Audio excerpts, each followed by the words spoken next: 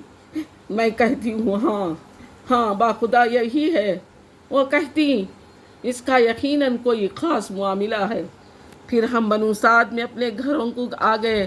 مجھے معلوم نہیں کہ اللہ کی روئے زمین کا کوئی خطہ ہمارے علاقے سے زیادہ قحط زدہ تھا، لیکن ہماری واپسی کے بعد میری بکریاں چرنے جائیں تو آسودہ حال اور دودھ سے بھرپور واپس آئیں۔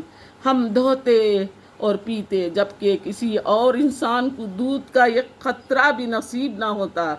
ان کے جانوروں کی تھنوں میں دودھ سرے سے رہتا ہی نہ تھا، حتیٰ کہ ہماری قوم کے شہری اپنے چرواہوں سے کہتے کہ کمبختو جانوروں، ہمیں چرانے لے جایا کرو جہاں ابو ذؤیب کی بیٹی کا چرواہ لے جاتا ہے، لیکن تب بھی ان کی بکریاں بھوکی واپس آتی، ان کے اندر یہ خطرہ دودھ نہ رہتا، جبکہ میری بکریاں آسودہ اور دودھ سے بھرپور پلٹتی۔